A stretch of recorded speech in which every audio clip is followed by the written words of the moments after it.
मैंने आपको बहुत सारी ऐसी स्टोरीज बताई हैं जिनके अंदर पैरानॉर्मल एक्टिविटीज इंक्लूड थी और उनके साथ सबूत आज तक मैं आपके आगे रखता आया हूं। लेकिन ये जो केस मैं आपके आगे बताने वाला हूं ये बहुत ज़्यादा फेमस है, इसलिए नहीं कि लोग इसके बारे में बहुत कुछ जानते हैं, बट इसलिए क्योंकि इसके साथ जो प्रूफ्स अटैच्ड थे, मतलब कि जब ये कांड हुआ उस टाइम पर 10 से 12 लोग इसके विटनेस बने, और ना सिर्फ विटनेस बने बल्कि इसके अंदर एक नासा का इंजीनियर, वो इसका एक जीता जागता प्रूफ था। ये केस इतना ज़्यादा क्रेडिबल है कि जब भी इसके बारे में आवाज़ उठाई जाती है तो वहाँ की सरकारें इसको हमेशा दबाने के लिए भागती हैं। कोई भी इसके बारे में बात नहीं करना चाहता उधर। बट उससे पहले आप भी एक बार बात कर लीजिए इस लाइक बटन के साथ। जो भी आप दोनों के बीच में मैटर है उसको सुलझा लीजिए, पंचायत कर लीजिए अपनी। साथ ही सब्सक्राइब बटन के ऊपर भी क्लिक कर दें, कमेंट्स में पिक में लिख दें। Let's dive in.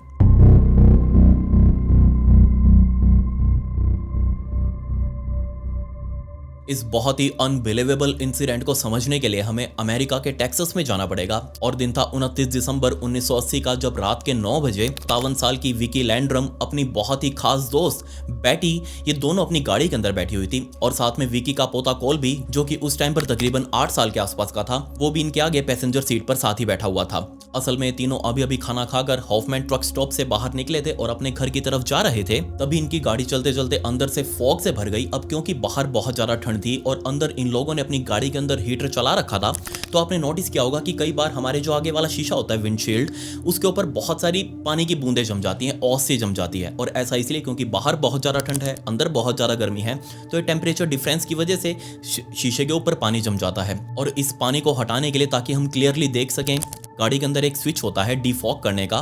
तो जैसे ही विकी ने नोटिस किया कि गाड़ी के शीशे के ऊपर बहुत सारी फॉग जम गई है, उसने तुरंत वो बटन दबाया जिससे वो पूरा शीशा अब धीरे धीरे क्लीन होने लगा था। तो जैसे वो शीशा पूरा क्लीन हुआ, तुरंत विकी का ध्यान सामने की तरफ गया। आसमान में एक लाल रंग की एक बहुत ही ब्राइट सी लाइट ऊपर आसमान में धीरे धीरे आगे की तरफ जा रही थी। विकी ने तुरंत बैटी के कंधे के ऊपर हाथ रखा, जो कि उस टाइम पर गाड़ी चला रही थी। बैटी को कहा कि बैटी सामने देखो, वो दिख रही है तुमको रेड लाइट। तो बैटी ने घूमकर साइड में बैठी हुई विकी को कहा कि हाँ, ये शायद हो सकता है कोई प्लेन की लाइट हो। आसपास काफी एयरपोर्ट्स भी हैं, ह्यूस्टन एयरपोर्ट भी वहीं लगता है। सो हो सकता है कोई प्लेन अपना लैंडिंग की तैयारी कर रहा हो और उसी तरफ जा रहा हो। बट जैसे जैसे इनकी एक गाड़ी आगे चलती जा रही थी रोड पर, बजाय एक लाइट, आगे जो लाल रंग की लाइट वो ऊपर घूम रही थी, बजाय कहीं दूर जाने के, बल्कि धीरे धीरे इनके क्लोज होती जा रही थी, धीरे धीरे बड़ी होती जा रही थी। ऑब्वियसली ये चीज देखकर ना सिर्फ विकी बल्कि बैटी खुद भी बहुत ज्यादा क्यूरियस हो चुकी थी। बहुत ज्यादा उनके अंदर आग सी लग चुकी थी कि आखिर ये चीज है क्या, ये धीरे धीरे इनके पास क्यों आती जा रही है। तभी विकी ने नोटिस किया कि गाड़ी के अंदर एकदम से गर्मी बहुत ज्यादा बढ़ रही है। तो उसने तुरंत वो स्विच देखा जो उसने अभी ऑन किया था, ताकि वो आगे जो विंडशील्ड थी उनकी वो क्लियर हो जाए। उसने तुरंत वो स्विच ऑफ कर दिया, लेकिन वो गर्मी अभी भी धीरे धीरे बढ़ती जा रही थी। इनफैक्ट गर्मी इतनी बढ़ चुकी थी कि इन तीनों को बहुत ज्यादा पसीने भी आने लगे, और इन बिटवीन दिस वो लाइट बहुत ज्यादा इनके क्लोज आ चुकी थी। विकी ने तुरंत बैटी को कहा कि ये गर्मी इतनी ज्यादा क्यों बढ़ रही है, मुझसे तो टॉलरेट नहीं हो रही। बैटी ने भी आगे डैशबोर्ड के ऊपर हाथ मारना शुरू कर दिया कि ऐसा कौन सा उनसे हीटर ऑन हो गया जिससे गाड़ी के अंदर इतनी ज्यादा गर्मी बढ़ रही है। बट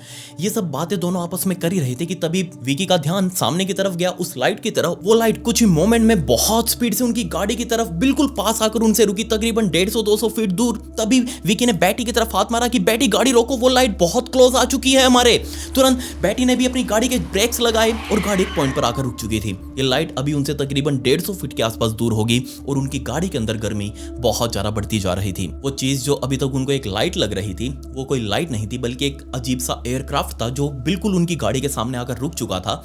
और इस बात में भी कोई शक नहीं था, ये दोनों औरतें समझ चुकी थी कि जो गर्मी इनकी गाड़ी के अंदर बहुत ज्यादा बढ़ रही है, उसका कुछ ना कुछ जरूर इस एयरक्राफ्ट से लेना देना है।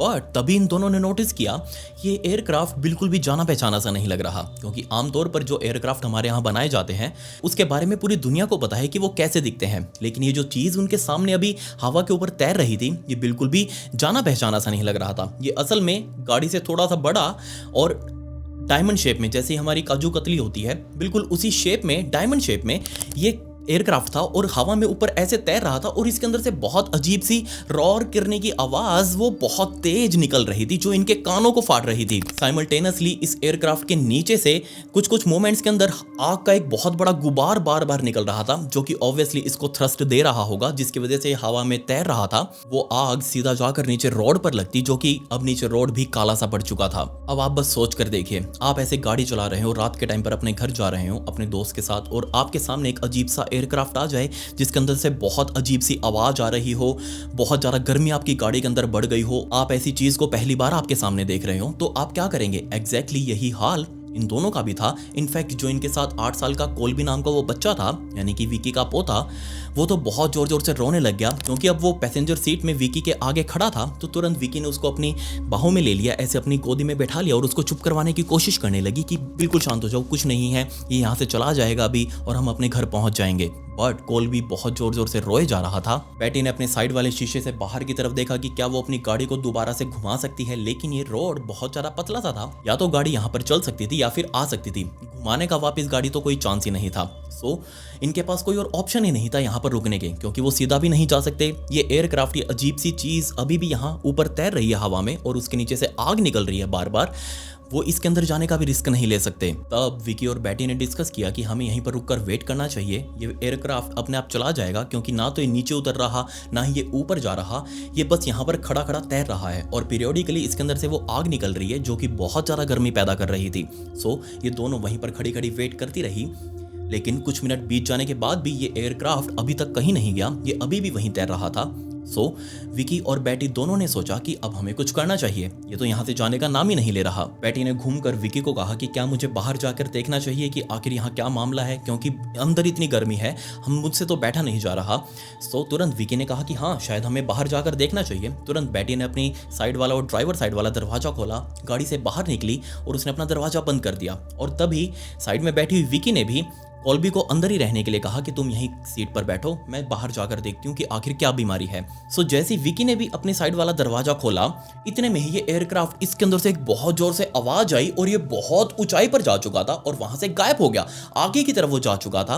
और ये सारा कुछ होते हुए साइड में खड़ी गाड़ी से बाहर बैटी ने देखा और तभी उसको एक चीज याद आई। जी हाँ, अब क्योंकि ये लोग क्रिश्चियन थे, इन्होंने बाइबल बहुत अच्छे से पढ़ी थी। उस बाइबल के अंदर लिखा हुआ था कि जब भी जीसस क्राइस्ट का दोबारा से जन्म होगा, उस टाइम पर वो आग से प्रकट होंगे एक बहुत ही अजीब तरीके से। और जैसे ये सब कुछ होते हुए बैटी ने देखा कि यहाँ एक बहुत बड़ा आग का गोला इस एयरक्राफ्ट के साथ साथ चल रहा है, तो उसने जोर जोर से जीसस क्राइस्ट का नाम लेना शुरू कर दिया, क्योंकि उसको लग रहा था कि यहाँ जीसस क्राइस्ट दुनिया में दोबारा से जन्म ले रहे हैं और ये उनको लिटरली जन्म लेते हुए देख रही है। जैसे ही बैटी बार बार जीसस क्राइस्ट बोल रही थी, तो तुरंत विकी को भी ध्यान आया कि हाँ, ऐसा कुछ बाइबल में लिखा हुआ है और ये जो सामने हो रहा है वो लिटरली जीसस क्राइस्ट का दोबारा जन्म लेते हुए देख रहे हैं वो उनको।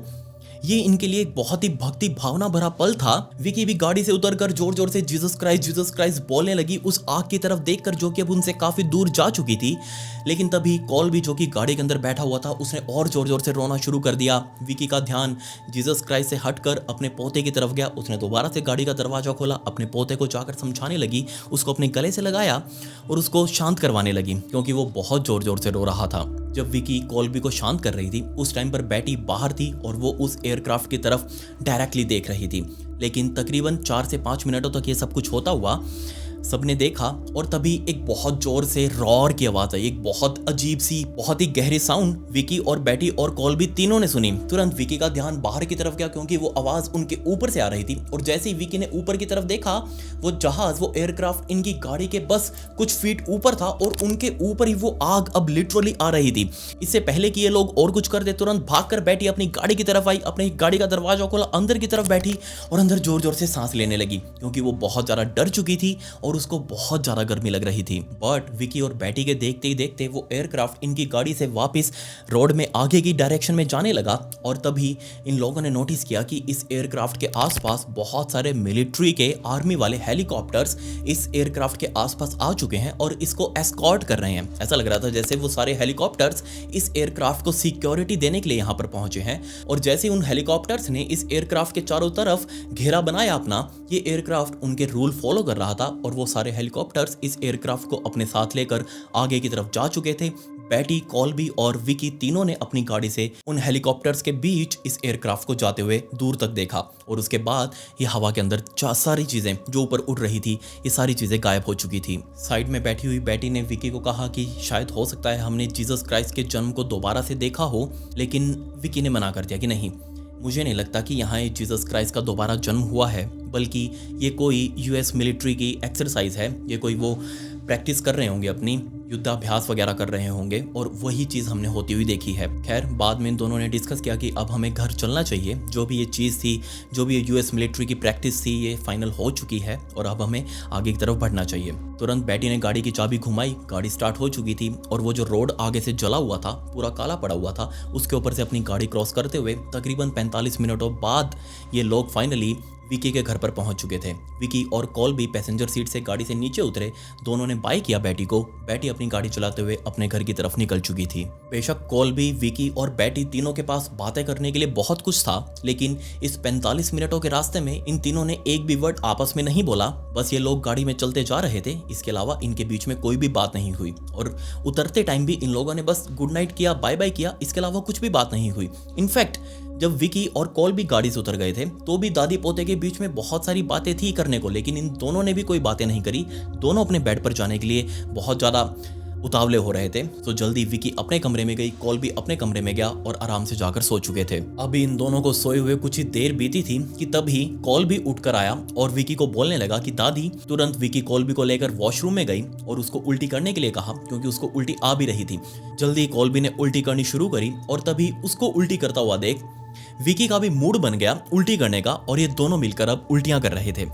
लेकिन विकी ने कॉल्बी को समझाना शुरू किया कि हो सकता है हमने जो वो ट्रक स्टॉप पर खाना खाया था उसमें कुछ हमने अटपटा खा लिया हो और उसी वजह से हमें फूड पॉइजनिंग हो गई हो और उसी वजह से उल्टियां आ रही हो। लेकिन डीप डाउन यहाँ विकी को आइडिया था कि ये उल्टियाँ कहीं ना कहीं उसी इंसिडेंट से रिलेटेड हैं जो अभी थोड़ी देर पहले इनके साथ हुआ, वही अजीब से एयरक्राफ्ट वाला। खैर जैसे तैसे विकी और कॉल्बी दोनों एक साथ बेड पर सो गए और जैसे सुबह हुई विकी की आंख खुली और आंख खुलते ही अभी भी उसको अजीब सा लग रहा था, उसके अंदर अभी भी बेचैनी सी हो रही थी, वही उल्टी जैसी। सो बेड से उतरकर विकी सीधा बाथरूम में गई और बाथरूम में जैसे ही उसने घुसते ही सामने लगा हुआ शीशे में अपनी चेहरा देखा, उसने बहुत जोर से चिल्लाना शुरू कर दिया। क्यों? क्योंकि उसका पूरा चेहरा रेड पड़ा हुआ था और ना सिर्फ चेहरा बल्कि उसके हाथ पैर, उसका पेट, उसकी छाती, सब कुछ पूरे तरीके से लाल पड़ चुकी थी। तभी विकी को ध्यान आया कि हो ना हो उसका पोता, उसकी भी स्किन यही हो गई होगी, उसका भी हाल ऐसा ही होगा।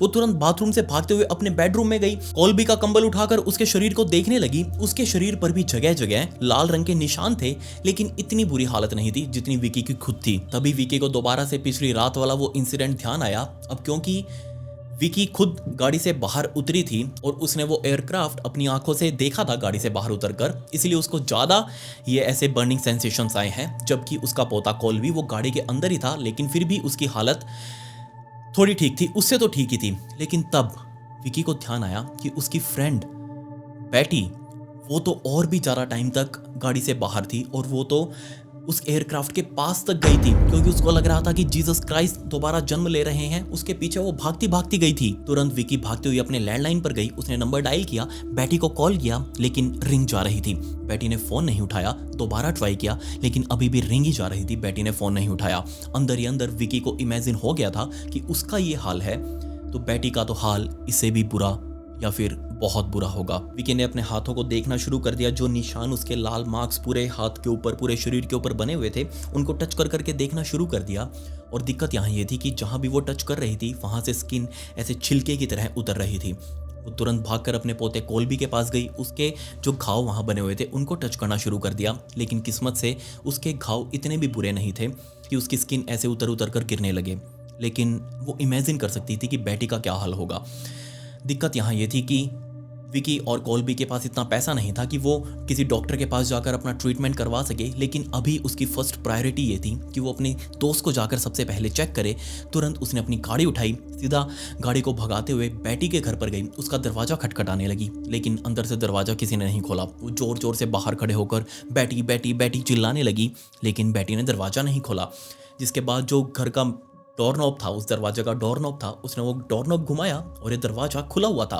तुरंत विकी अंदर की तरफ गई। अंदर पूरे घर में ईयरली शांति, पूरे तरीके से घर शांत, एक चूं तक की भी आवाज़ नहीं। उसने ज़ोर ज़ोर से चिल्लाना शुरू कर दिया कि अगर ये दरवाज़ा खुला है तो बेटी अंदर ही होगी। उसने ज़ोर ज़ोर से चिल्लाना शुरू कर दिया, बेटी बेटी बेटी तुम कहाँ हो? लेकिन बेटी कहीं भी दिखाई नहीं दी। एक एक कमरा ढूंढते हुए फाइनली विकी बेटी के बेडरूम तक पहुंची और जैसे उसका दरवाजा खोला, अंदर बेड पर बेटी सो रही थी। विकी ने तुरंत कमरे की लाइट जलाई, बेटी के पास गई। बेटी ने पूरा कंबल ओढ़ा हुआ था और वो बेटी से बात करने लगी। बेटी ने अपनी आंखें खोली, वो गहरी नींद में थी और उसे पूछने लगी कि क्या तुम ठीक हो। बेटी ने कहा कि हाँ मैं ठीक हूँ, कोई दिक्कत नहीं है। 2-4 और बातें करके तब विकी को अपने उस पोते की भी टेंशन थी, घर पर वो अकेला था। उसका हालचाल जानकर वो तुरंत उस कमरे से बाहर निकली, वापस अपनी गाड़ी में बैठी और तुरंत अपने घर पर जा चुकी थी। आने वाले कुछ दिनों तक बेटी और विकी की कॉल पर बातें होती रही। इनफैक्ट दूसरी साइड विकी और उसका पोता कॉल भी, ये दोनों थोड़े हालत में ठीक होते जा रहे थे। जो इनके घाव थे वो धीरे धीरे भर रहे थे, लेकिन विकी को यह भी पता था कि वो बेटी से फोन पर बात कर तो रही है, लेकिन कभी भी बेटी उसको उसकी असलियत बताएगी नहीं, क्योंकि उसको किसी को परेशान करना ठीक नहीं लगता। मतलब बेटी कभी भी किसी से कोई शिकायत नहीं करती। अगर उसको कोई दिक्कत है तो वो उसी को पीती रहेगी, लेकिन किसी को बताएगी नहीं। पहली बार बेटी के घर जाने के बाद 5 दिन बीत चुके थे और 5 दिनों बाद दोबारा से विकी ने सोचा कि क्यों ना एक बार और बेटी से मिलकर आया जाए, क्योंकि वो जितना फोन पर उससे बातें कर रही है उसको कुछ ठीक सा नहीं लग रहा। सो दोबारा से बेटी ने अपनी गाड़ी स्टार्ट करी, अपने पोते कोल्बी को अपने साथ बैठाया और ये गाड़ी भगाते हुए सीधा बेटी के घर पर गई। दोबारा से उसने दरवाजा खटखटाया, लेकिन अब की बार दोबारा से बेटी ने कोई दरवाजा नहीं खोला। सो बिना देरी करते हुए उसने वो डोर नॉब घुमाई, मेन डोर से अंदर गई। अंदर दोबारा से अंधेरा, मेन हॉल की लाइट जलाकर सीधा बेडरूम की तरफ गई और अब की बार उसको अंदर से बहुत ज़्यादा स्मेल आ रही थी। जैसे उसने वो बेडरूम का दरवाज़ा खोला, अंदर बहुत घना अंधेरा, और जैसे उसने वो लाइट जलाई, लाइट ऑन करते ही अंदर का हाल देखकर उसे विश्वास नहीं हुआ। क्योंकि पूरे फर्श के ऊपर, और ना सिर्फ फर्श के ऊपर बल्कि पूरे बेड के ऊपर उल्टियाँ ही उल्टियाँ पड़ी थी। और ना सिर्फ उल्टियाँ थी बल्कि बहुत सारा खून, ना सिर्फ फर्श के ऊपर बल्कि पूरा जो कंबल बेटी ने ओढ़ा हुआ था वो कंबल भी खून से भरा हुआ था। अपने पैर को बचाते बचाते जैसे तैसे विकी कमरे के अंदर गई, बेटी को जगाने की कोशिश करने लगी। बेटी पूरी तरीके से अनकॉन्शियस, वो बेहोशी की हालत के अंदर थी, लेकिन अभी जिंदा थी। लेकिन विकी ने नोटिस कर लिया कि बेटी का हाल तो उससे भी ज़्यादा बुरा है। क्योंकि उसकी तो बहुत सारी स्किन उतर कर नीचे गिर चुकी है और उन जख्मों से बहुत सारा खून बह रहा है। और ना सिर्फ यहाँ स्किन उतर चुकी थी बल्कि पूरे तरीके से बेटी के बाल भी जगह जगह से ऐसे पूरा का पूरा गुच्छा उतर कर पूरे बेड पर, पूरे नीचे फर्श के ऊपर उल्टी का जो माल था उस सारे उल्टी वाले माल के अंदर पड़े हुए थे। तुरंत विकी ने बेटी के ऊपर पड़ा हुआ वो खून से सना हुआ कंबल हटाया और अंदर का हाल तो और ज़्यादा बुरा था। क्योंकि बेटी जो भी खा रही थी उसके अंदर इतनी हिम्मत नहीं थी कि वो फ्रेश होने के लिए बाथरूम तक जा सके, बल्कि वो बेड के ऊपर ही अपना सारा वो पोटी और पेशाब कर रही थी और वो सारा का सारा बेड पर ही पड़ा था। अब इस चीज़ से ना डरते हुए तुरंत विकी ने अपनी दोस्त बेटी को अपनी गोदी में उठाया और नीचे वाले सारे माल से बचते बचाते कमरे से बाहर लेकर निकली, उसको अपनी गाड़ी में बैठाया, अपने पोते के साथ उसको लेकर सीधा हॉस्पिटल में गई। जाकर हॉस्पिटल में उनको एडमिट करवाया, लेकिन डॉक्टर्स अब सुनने के लिए तैयार नहीं। जब पहली बार डॉक्टर्स ने बेटी को देखा तो उनको विश्वास नहीं हुआ कि जो वो चीज़ देख रहे हैं क्या वो सच है भी या नहीं, क्योंकि लगभग सारी, मैं यहाँ थोड़ी सी की बात नहीं कर रहा बल्कि ऊपर से लेकर नीचे एडी तक लगभग सारी स्किन उतर चुकी थी बेचारी बेटी की। उसकी हड्डियां जगह जगह से बाहर आ रही थी, उसका खून हर घाव से रिस रहा था, बूंद बूंद करके पूरा का पूरा फर्श जो नीचे हॉस्पिटल का था उसके ऊपर इतना खून जा चुका था बेचारी बेटी का कि उसका पूरा शरीर अब पीला पड़ने लगा था। विकी ने जाकर तुरंत डॉक्टर से बात करी कि हाँ जी बताइए डॉक्टर साहब क्या हुआ है मेरी दोस्त को। डॉक्टर्स को भी अब समझ नहीं आ रहा कि जो वो चीज़ देख रहे हैं क्या वो सच है भी या नहीं। ऐसी चीज़ वो पहली बार देख रहे थे। डॉक्टर्स ने सीधे तौर पर कह दिया विकी को कि देखिए विकी, हमें जहाँ तक लग रहा है कि ये कोई रेडिएशन पॉइजनिंग की शिकार हुई है आपकी दोस्त, लेकिन ये चीज़ इम्पॉसिबल है। क्योंकि रेडियो एक्टिव चीज़ें ऐसे ही कहीं बाजार में नहीं मिलती जो वो कहीं से भी जाकर खरीद लेगी और रेडिएशन का शिकार हो जाएगी। लेकिन ये जितने भी लक्षण बेटी के शरीर के अंदर दिख रहे हैं वो सारे रेडिएशन पॉइजनिंग के हैं। लेकिन तुरंत विकी ने डॉक्टर को रोकते हुए वो सारी चीज़ें बतानी शुरू कर दी, क्योंकि उसको पता था कि आखिर बेटी रेडिएशन का शिकार कैसे हुई। उसने बताया कि कैसे हम लोग जा रहे थे रोड से और वो सामने एयरक्राफ्ट आया जिसके नीचे से आग निकल रही थी, बहुत ज़्यादा टेम्परेचर बढ़ चुका था। हम दोनों गाड़ी से बाहर निकले, वो एयरक्राफ्ट हमारे ऊपर आया, उसने हमारे ऊपर भी आग थोड़ी सी डाली, लेकिन हम बच गए जैसे तैसे। हमें एग्जैक्टली पता है कि हम रेडिएशन का शिकार कैसे हुए। जिसके बाद वो एयरक्राफ्ट वहां से चला गया और वो बहुत सारे हेलीकॉप्टर्स आए, उसको एस्कॉर्ट करके वहां से ले गए। लेकिन जब ये बात विकी बता रही थी डॉक्टर को, उसको पता लग गया कि डॉक्टर उसकी बातों के ऊपर हंस रहा है, वो मजाक समझ रहा है, क्योंकि जो वो बता रही थी वो विश्वास के लायक नहीं था। जिसके बाद डॉक्टर्स ने बेटी का इलाज कंटिन्यू रखा और विकी भी बार बार अपनी फ्रेंड बेटी से मिलने के लिए हॉस्पिटल जाती आती रहती, लेकिन कोई भी उसकी बातों के ऊपर विश्वास नहीं कर रहा था। काफ़ी जगह विकी ने बताने की कोशिश करी, उसने काफ़ी प्रेस मीडिया से भी कांटेक्ट किया, लेकिन किसी को भी उसकी बातों के ऊपर थोड़ा सा भी विश्वास नहीं हुआ।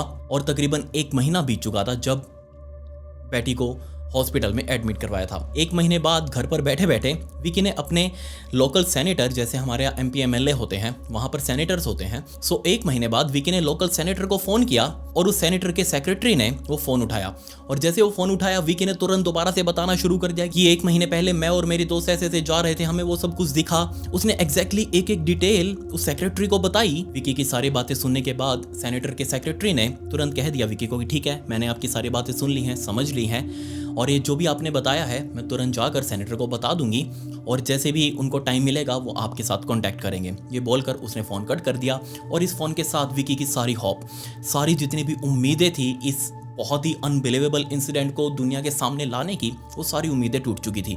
उसने फ़ोन रखा और बहुत ही उदासी के साथ वो सोचने लगी कि मुझे पता है, बेटी को पता है, मेरे पोते कोल्बी को पता है कि ये जो भी कुछ हो रहा है हमारे साथ वो उस एयरक्राफ्ट इंसिडेंट के बाद से हो रहा है, और यहाँ पक्के सबूत भी हैं उस चीज़ के होने के, लेकिन फिर भी उसकी बातों के ऊपर कोई विश्वास नहीं कर रहा। बैठे बैठे सोचते हुए वो रिमाइंड कर रही थी कि उसने जहाँ तक हो सकता था हाथ पैर मार लिए, जितनी अप्रोच वो लगा सकती थी उसने वो लगा ली, जिसको बताने की कोशिश करी, हर किसी ने उसको पागल ही समझा, किसी को भी उसकी बातों के ऊपर विश्वास नहीं हुआ।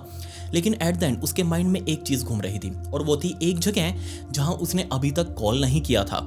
जी हाँ, अमेरिका के अंदर एक UFO रिसर्च सेंटर भी बनाया गया है, और अभी तक विकी ने इस UFO रिसर्च सेंटर के अंदर कोई भी कॉल नहीं करी, और वो करना भी नहीं चाहती थी, क्योंकि उसको लग ही नहीं रहा था कि वो जो चीज़ उसके साथ हुई थी वो कोई UFO थी। एंड दूसरा, उसको इस बात के ऊपर विश्वास भी था क्योंकि उस एयरक्राफ्ट को बहुत सारे हेलीकॉप्टर्स, मिलिट्री वाले हेलीकॉप्टर्स एस्कॉर्ट करके लेके गए थे, तो ऑब्वियसली कोई मिलिट्री एक्सरसाइज ही थी। तो यहाँ UFO रिसर्च सेंटर को कॉल करके सब कुछ बताने का कोई मतलब ही नहीं बनता।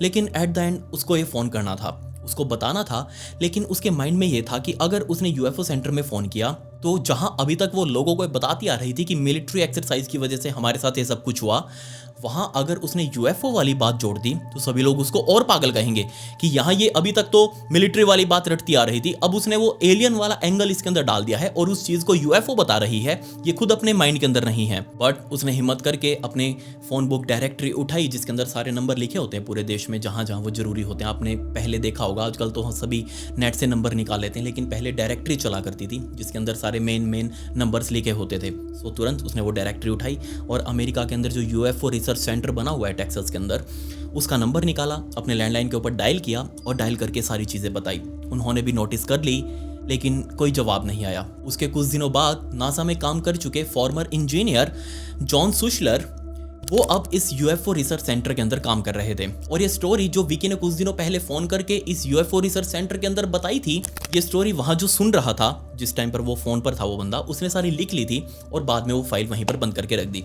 वो फाइल एक के बाद एक पास ऑन होते होते जॉन सुशलर के पास पहुँच चुकी थी उनकी टेबल पर। और जब उन्होंने वो फाइल पढ़ी तो उनको बहुत अजीब सा लगा। उन्होंने तुरंत विकी को फ़ोन किया और उनसे वो सारी चीज़ें जानने की कोशिश करी। अब असल में अमेरिका के अंदर जो UFO रिसर्च सेंटर बनाया गया है वो किसी UFO के ऊपर रिसर्च करने के लिए नहीं बनाया गया, बल्कि वो दुनिया भर से स्टोरीज कलेक्ट करने के लिए बनाया गया है। जैसे विकी ने स्टोरी बताई थी UFO रिसर्च सेंटर वालों को, ऐसे ही लोगों को ये कन्विंस करने के लिए बनाया गया है कि UFO जैसी कोई चीज़ नहीं होती, एलियन जैसी कोई भी चीज़ इस दुनिया के अंदर नहीं है। वैसे हाँ, मेरा एक सवाल है, क्या इस दुनिया के अंदर हम सच में अकेले हैं? आपको क्या लगता है?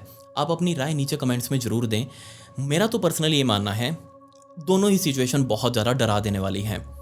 अगर हम अकेले हैं इस पूरे ब्रह्मांड के अंदर तो ये भी डराने वाला है कि हमारी पृथ्वी पर ही सिर्फ जीवन है और कहीं है ही नहीं, और अगर कहीं और भी जीवन है तो वो भी डराने वाला है कि आखिर वो कैसा होगा, वो लोग कैसे दिखते होंगे, क्या करते होंगे, कैसे रहते होंगे। सो अमेरिका का ये UFO रिसर्च सेंटर लोगों को बस इस तरीके से कन्विंस करता था कि जो भी चीज़ आपने देखी है वो UFO नहीं है, उसके पीछे एक साइंटिफिक एक्सप्लेनेशन वो लोगों तक पहुंचाने का काम कर रहे थे। और जब ये बात नासा के इंजीनियर जॉन को पता लगी कि विकी ने ऐसा कुछ देखा है, उन्होंने तुरंत विकी को फ़ोन किया, उसका एड्रेस पूरा नोट किया और तुरंत अपनी गाड़ी उठाकर विकी के घर पर पहुंच चुके थे। असल में वो विकी की स्टोरी जानकर बहुत ज़्यादा एक्साइटेड थे, उनको कन्विंस करने के लिए कि जो तुमने देखा है वो कोई UFO या फिर एलियन का नहीं था, वो कुछ और ही था जिसके पीछे की वो साइंटिफिक एक्सप्लेनेशन देने के लिए जा रहे थे। जल्दी जॉन विकी के घर पर पहुंचे, दरवाजा खटखटाया, विकी ने दरवाजा खोला, दोनों अंदर बैठकर आपस में पूरा डिस्कस करने लगे। विकी ने उस रात का पूरा इंसिडेंट बताया कि आखिर वो कैसे जा रहे थे रोड से और सामने उनको वो एयरक्राफ्ट दिखा डायमंड शेप में जिसके नीचे से आग निकल रही थी, बहुत तेज गहरी आवाज़ भी थी, और कैसे वो हमारे पास आया, बहुत स्पीड में चल रहा था, इधर उधर तैर रहा था और बाद में उसको मिलिट्री के हेलीकॉप्टर्स एस्कॉर्ट करके वहां से ले गए। ये सारी बातें सुनने के बाद जॉन ने कहा कि क्या आप मुझे उस जगह पर लेकर जा सकते हैं ताकि मैं इस चीज को प्रूव कर पाऊं कि जो चीज आपने देखी वो कोई यूएफओ नहीं था बल्कि वो कोई सरकारी एयरक्राफ्ट होगा या फिर मिलिट्री का होगा, और हम इस बात का प्रूफ आपको जरूर देंगे। सो विकी ने मान लिया कि हाँ चलिए मैं आपको दिखाती हूँ उस जगह पर। जल्दी ही ये दोनों अपनी अपनी गाड़ी के अंदर बैठकर उसी स्पॉट पर पहुंचे जहां पर एक्चुअल में उन लोगों ने उस टाइम पर विकी और बैटी ने वो एयरक्राफ्ट देखा था। और जैसे ये दोनों विकी और जॉन अपने अपनी गाड़ी से उतरे और विकी ने इशारा किया कि उधर मैंने वो देखा था, यहाँ पर हमारी गाड़ी थी और वहां पर वो एयरक्राफ्ट ऊपर तैर रहा था। और जब उस तरफ जॉन ने अपनी नजर घुमाई तो जॉन बहुत ज्यादा हैरान थे, क्योंकि नीचे उसके निशान थे। पूरा का पूरा रोड नीचे से काला पड़ चुका था। एक सर्कल एरिया में जहां जहां वो आग लगी थी उस एयरक्राफ्ट से निकलने वाले प्रेशर की, उस आग ने पूरे के पूरे रोड को काला कर दिया था। जॉन भागकर तुरंत उसी काले वाले हिस्से में गए और जब उन्होंने उसके ऊपर पैर रखा तो एक अजीब सी सेंसेशन थी। क्योंकि रोड के ऊपर आपने देखा होगा कि रोड बहुत ज़्यादा खुरदरा सा होता है। आपने जो आम रोड देखे होंगे वो बजरी बिछाई जाती है ताकि जो टायर उसके ऊपर चलते हैं वो फ्रिक्शन बना सके। लेकिन ये जो रोड काला हुआ था, ये जो हिस्सा काला हुआ था रोड का, ये बिल्कुल प्लेन था। जैसी ये चीज जॉन ने देखी उनको विश्वास नहीं हुआ, क्योंकि जो आग इस रोड के ऊपर उस टाइम पर पड़ी होगी वो इतनी ज्यादा हाई टेम्परेचर की थी कि उसने इस रोड के ऊपर लगे हुए माल को पूरे तरीके से पिघला दिया और पिघलकर बाद में दोबारा से सॉलिडिफाइड हो गया, दोबारा से जम गया। जॉन ने विकी को कहा कि ठीक है मैंने आपकी सारी बात समझ ली, लेकिन मुझे थोड़े और प्रूफ चाहिएंगे। बेशक यहाँ जो भी हुआ है, जो भी एयरक्राफ्ट आया होगा उसका प्रेशर बहुत ज़्यादा होगा, उसका टेम्परेचर बहुत ज़्यादा होगा और ये नॉर्मल नहीं है। मैं आपको ये बात लिख कर दे सकता हूँ, लेकिन मुझे कुछ और एविडेंस चाहिए होंगे, इसलिए मुझे आसपास जितने भी लोग रहते हैं मुझे उनसे बात करनी पड़ेगी। सो आप तब तक अपने घर जाइए, मैं अपनी इन्वेस्टिगेशन आगे कंटिन्यू करता हूँ। विकी अपनी गाड़ी में बैठकर वापस अपने घर जा चुकी थी, जबकि जॉन आसपास के गाँव में अलग अलग लोगों से बातें करने लगे। और एग्जैक्टली जैसे ही वो किसी भी घर का दरवाजा खटखटाते और उनसे पूछते कि क्या आपने 29 दिसंबर की रात को ऐसा ऐसा कुछ यहाँ पर देखा था, अजीब सी लाइट ऊपर तैर रही हो, तो जिस से वो पूछते सभी हाँ में जवाब दे रहे थे कि हाँ मैंने देखा, हाँ मैंने देखा, वो यहाँ पर थी, उसके नीचे से आग निकल रही थी और बाद में बहुत सारे हेलीकॉप्टर्स आए और उसको अपने साथ उठाकर ले गए। जॉन अब इस बात के लिए श्योर हो चुके थे कि 29 दिसंबर की रात को यहाँ जरूर कुछ हुआ था, जिसके बहुत सारे गवाह हैं, जिसके 2 विक्टिम भी हमारे पास हैं, 2 बल्कि 3। कॉल्बी भी है जिसके शरीर पर वो दाग दबे हुए थे लेकिन वो रिकवर कर गया पूरा। 2 तो है कम से कम विक्टिम जो कि बहुत बुरी हालत के अंदर हैं, इंक्लूडिंग विकी और बेचारी बैटी, उसका तो बहुत ही बुरा हाल था। लेकिन अब हमारे पास बहुत सारे गवाह भी हैं जो मौके पर उस दिन मौजूद थे और जिन्होंने सब कुछ होते हुए देखा। इसीलिए अब टाइम था आसपास जितने भी मिलिट्री बेसिस थे, जितने भी आर्मी कैंप्स थे, उन सब से बात करने का कि आखिर 29 दिसंबर की रात को आप लोगों ने क्या कांड किया है। सो तुरंत जॉन अपने ऑफिस में गए और जल्दी ही सारे जितने भी आसपास मिलिट्री बेसिस थे उन सभी के हेड से, उन सभी के सीईओ से, सर्कल ऑफिसर से बात करने लगे कि क्या आपने 29 दिसंबर की रात को कोई मिलिट्री एक्सरसाइज करी थी, अगर करी थी तो आप अपना रिकॉर्ड मुझे दिखाइएगा। लेकिन जिसको भी वो फ़ोन करते, जिसको भी बताते या जिससे पूछते, हर जगह से उनको सिर्फ ना ही मिल रहा था।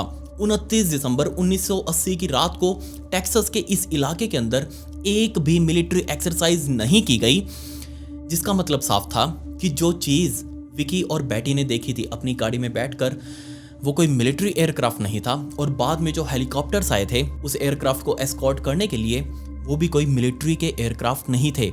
जॉन ने एग्जैक्टली डिटेल बताकर सारा कुछ पूछ लिया कि क्या आपके हेलीकॉप्टर्स उस दिन उड़े थे, लेकिन सबने मना कर दिया कि नहीं, हमारे हेलीकॉप्टर्स हमारे बेसिस के अंदर ही थे, हमने ऐसा कुछ भी कांड नहीं किया। जॉन इस पॉइंट पर बहुत ज़्यादा फ्रस्ट्रेट हो चुके थे क्योंकि उनको लग रहा था कि जितने भी मिलिट्री बेसिस वालों से उन्होंने बात करी है वो सारे झूठ बोल रहे हैं, ये जरूर उनका ही किया धरा है। इसलिए मुझे 1 to 1 पर्सनली जाकर इन सबसे मिलना चाहिए, इनके हेड से, और जाकर उनको दिखानी चाहिए, क्योंकि जितने भी विटनेस मिले थे आसपास के गाँव में, जितने भी घर जा जाकर दरवाज़ा खटखटाकर जॉन ने सारे विटनेसेस की बयान जो थे वो एक पेज के ऊपर लिख लिए थे और उनके साइन करवा लिए थे। और ये सारे बयान लेकर वो एक एक मिलिट्री बेस के अंदर गए और जाकर सबको दिखाया कि देखिए 29 दिसंबर की रात को आपके द्वारा की गई इस मिलिट्री एक्सरसाइज को सभी लोगों ने देखा है। हम कोई झूठ नहीं बोल रहे, हवा में नहीं बोल रहे, आपने कुछ किया था। लेकिन सभी मना कर रहे हैं कि जनाब हमने अगर किया होता तो हम एक्सेप्ट कर लेते, जब हमने कुछ किया ही नहीं तो हम कैसे बोल दें। हमारे जितने भी हेलीकॉप्टर थे, जितने भी एयरक्राफ्ट थे, वो सारे हमारे पास थे, हमने कुछ किया ही नहीं तो हम कैसे मान लें। इनफैक्ट जॉन ने सारे मिलिट्री बेसिस के अंदर ये भी कहा कि मैंने खुद देखा है उस रोड के ऊपर जाकर जिसमें आपके एयरक्राफ्ट ने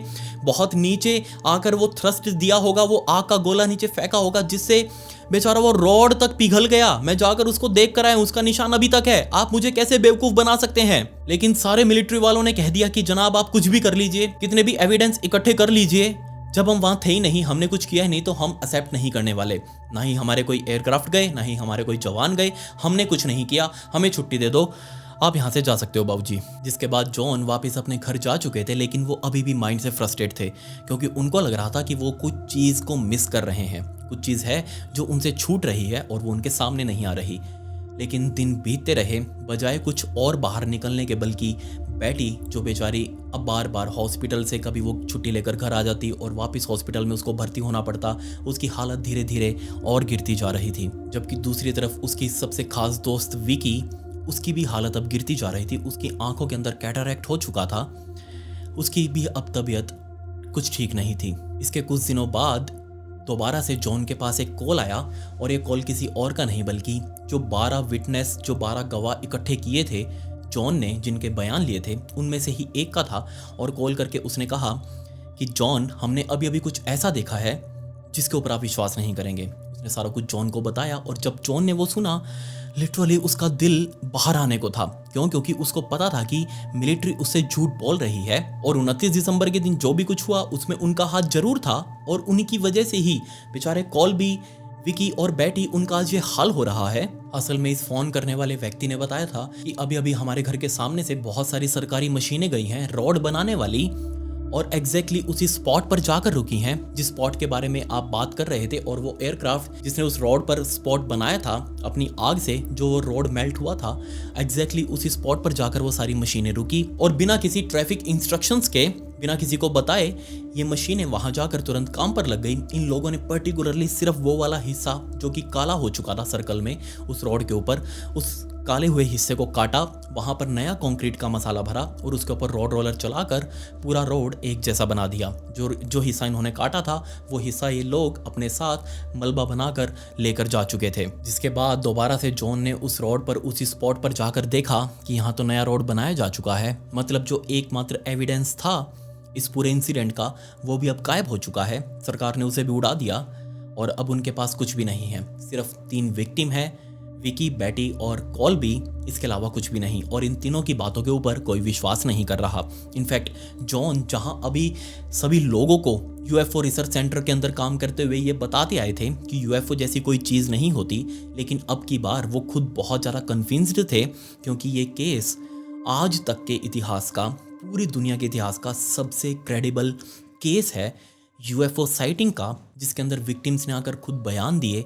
ना सिर्फ विक्टिम थे बल्कि बहुत सारे गवाह भी थे जिन्होंने उस चीज़ को होते हुए देखा था। इस केस को आज भी पूरी दुनिया के अंदर द कैश लैंड्रम इंसिडेंट के नाम से जाना जाता है। कैश लैंड्रम असल में विकी और बेटी के सरनेम्स थे, इसलिए उनके सरनेम्स के ऊपर ही इस केस को नाम दिया गया। यूएफओ रिसर्च सेंटर वालों ने भी इसके ऊपर एक बहुत बड़ी जांच बैठाई, लेकिन उनको भी कुछ नहीं मिला। आज तक किसी को कुछ नहीं पता कि आखिर वो जो आया था वो एयरक्राफ्ट, वो आखिर क्या बीमारी थी जिसने विकी और बेटी का ये हाल कर दिया। आज तक भी यूएस की मिलिट्री ये क्लेम करती आई है कि 29 दिसंबर 1980 की रात को टेक्सास के इलाके में जितने भी मिलिट्री बेस थे उन्होंने कोई भी मिलिट्री एक्सरसाइज को परफॉर्म नहीं किया। उनकी तरफ से सब कुछ क्लियर है, हमने कुछ नहीं किया, हमें छुट्टी दे दो, वो यही कहते हैं बस। जबकि वो रोड उखाड़ कर नया रोड बनाने की बात जब छेड़ते हैं तो सरकार बस यही कहती है कि वहाँ का रोड खराब हो चुका था और वो बस एक रूटीन मेंटेनेंस था, इसके अलावा और कुछ भी नहीं। बात करें विकी और बेटी की, तो आने वाले कुछ टाइम में इन दोनों ने मिलकर सरकार के खिलाफ एक केस किया जिसके अंदर वो ये मान रहे थे कि जो भी कुछ हुआ या तो सरकार की गलती थी या फिर कुछ और था, जो भी था हमें इसका मुआवजा मिलना चाहिए। लेकिन दिक्कत यहाँ ये थी कि वो प्रूव नहीं कर पाए कि ऐसा कुछ एयरक्राफ्ट एग्जिस्ट भी करता है या फिर यहाँ पर था। उनके पास उसकी कोई फोटो नहीं, सिर्फ थे तो अपने शरीर के ऊपर घाव, लेकिन वो कुछ भी कोर्ट के अंदर प्रूव नहीं कर पाए और ये केस वहीं पर रद्द हो चुका था। इसके अलावा आने वाले कुछ ही सालों के अंदर दोनों के शरीर में, यानी कि विकी और बैटी दोनों के शरीर में कैंसर पनप चुका था और ये कैंसर किसी और से नहीं बल्कि उसी रेडिएशन की वजह से आया था, उसी एयरक्राफ्ट की वजह से आया था और इस कैंसर ने दोनों की जान ले ली। कॉल्बी आज भी जिंदा है और वो आज भी उस इंसिडेंट को याद करके पूरी दुनिया के अंदर बताता है कि आखिर उस रात उन्होंने क्या देखा था। बट आज तक कॉल्बी को ये पता नहीं चल पाया कि वो बीमारी आखिर थी क्या जो उस रात उन लोगों ने देखी थी। खैर, आप मुझे बताइए कि क्या आपने ऐसी कुछ चीज़ कभी आसमान में उड़ती हुई देखी है? अगर हाँ, तो उसके बारे में नीचे कमेंट्स में मुझे ज़रूर बताएं। और दूसरी बात, इस इंसिडेंट से जुड़ी हुई कुछ फ़ोटोज़ हैं जो एक्चुअल तो नहीं है, लेकिन जो सीन रिक्रिएट किया गया था वो फ़ोटोज़ यहाँ तो मैं नहीं दिखा सकता ड्यू टू कॉपीराइट गाइडलाइंस। वो मैंने पहले से ही ब्रॉडकास्ट चैनल के अंदर अपलोड कर दी हैं। ये मेरे इंस्टाग्राम आईडी, इसका लिंक आपको डिस्क्रिप्शन में भी मिल जाएगा। आप वहाँ जाकर मुझे फॉलो कर लीजिए, वहाँ मुझसे बात भी कर सकते हैं और वहीं पर वो ब्रॉडकास्ट चैनल भी बना हुआ है जिसके अंदर मैंने फ़ोटोज़ अपलोड करी हैं, आप जाकर उन्हें देख सकते हैं। खैर, पिछली वीडियो का शाउट आउट राहुल को and comment pick me to get shout out in next video. मिलते हैं अगली वीडियो में। ये वीडियो देखने के लिए धन्यवाद।